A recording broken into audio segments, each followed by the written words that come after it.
Another drink, sir? No, thank you.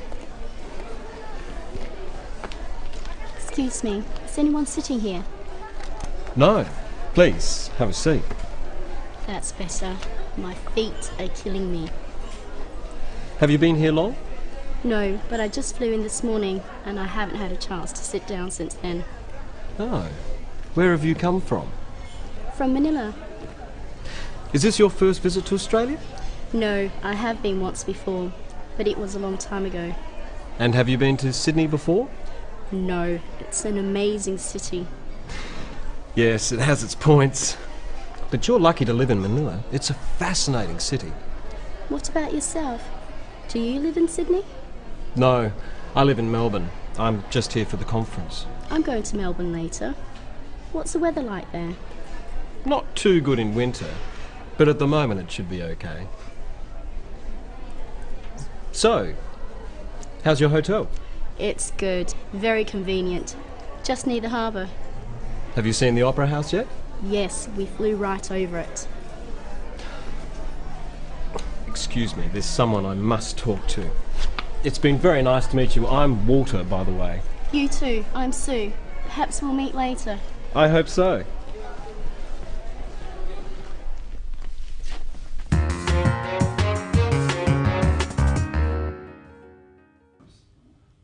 Today, we're looking at a typical conversation you might have with someone you've only just met.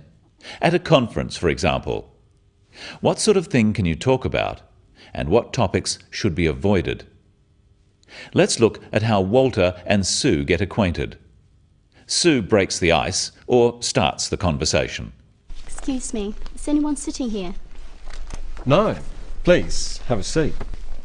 That's better. My feet are killing me. We can tell from how Sue speaks to Walter that they haven't met before. She is very polite, and so is he. But then she says something more personal, and this is the icebreaker. That's better. My feet are killing me. Sue is letting Walter know two things. Firstly, that she is tired, and secondly, that she is willing to have a friendly conversation with him. By making a more personal or casual remark, she is inviting him to respond. Have you been here long? No, but I just flew in this morning and I haven't had a chance to sit down since then. Walter asks, "Have you been here long?" To start a conversation like this, it's fairly safe to talk about what people have just done. For this, we use the present perfect, have. Practice with Walter some typical questions like this you could ask. Have you been here long? Have you been to Sydney before? Have you seen the Opera House? Have you tried any restaurants? Questions that start with "have you" are yes-no questions, so they have a rising tone. Have you been here long? When answering these questions in a situation like this, it is helpful to add some information, not just say yes or no. If you just say yes or no, people may think you don't really want to talk. Have you been here long? No. No. Instead, notice how Sue helps the conversation along by giving some extra information. Have you been here long? No, but I just flew in this morning and I haven't had a chance to sit down since then. Oh. Where have you come from? Sue has said that she flew in this morning, so this gives Walter an obvious next question. Where have you come from? This is a different type of question. It's asking for information. Questions beginning with where, when, what, why, who are all questions asking for information. Notice the difference between where have you come from, meaning where did you fly from, and where are you from, meaning what is your nationality. Notice also the falling tone with these questions. Where have you come from? This makes the question sound friendly. But be careful not to ask too many questions like this altogether. The other person may think You're being too nosy. Where are you from? Manila. What do you do? I'm an accountant. Why are you here? I'm on business. Who are you with? My boss. Excuse me. Where are you going? Of course, some questions like this are all right, but try not to sound too inquisitive, and offer some information or ideas yourself. Is this your first visit to Australia? No, I have been once before, but it was a long time ago. And have you been to Sydney before? No, it's an amazing city. Yes, it has its points. But you're lucky to live in Manila. It's a fascinating city. Sue doesn't just answer yes or no, she adds some extra information.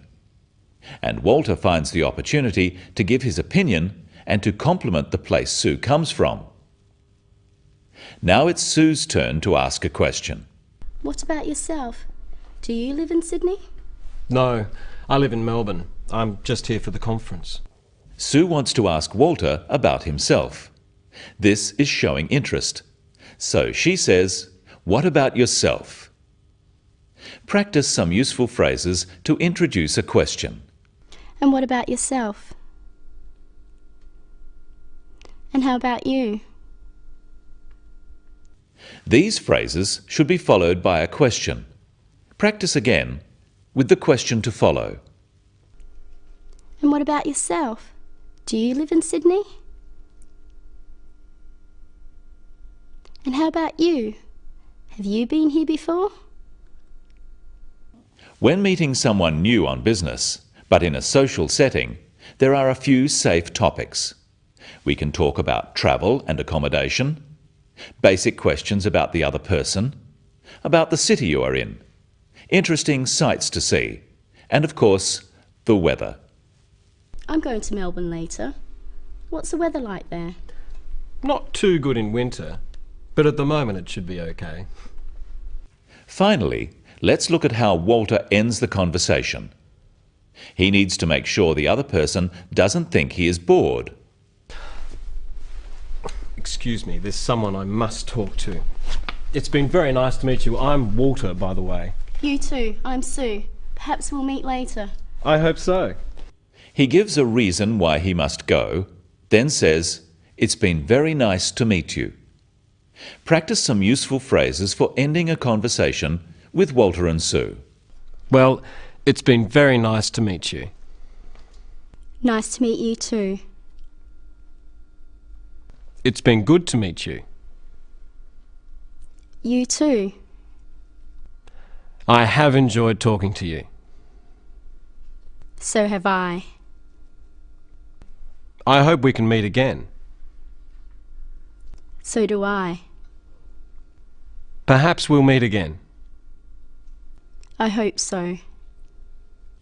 In conversation, when asking questions, remember to use a rising tone for yes-no questions, such as those starting with "Do you?" or "Are you?" Questions starting with "Do you?" ask about regular actions and about likes and dislikes or opinions. Do you travel often? Do you like the weather here? Do you think this session will be interesting? Questions starting with "Are you?" are asking for personal information. Are you from Manila? Or intentions? Are you going to the dinner? Questions starting with where, when, what, why, or who are asking for information, and they often have a falling tone. Where do you come from? When are you going back? People from different cultures have different ideas about what are reasonable topics for conversation between strangers. So at first, it is safest to stick to general topics, such as travel, the weather, places, and of course, the business you are in. And remember, to keep the conversation going, offer information. Don't just ask questions. That's all today on the Business of English. See you next time.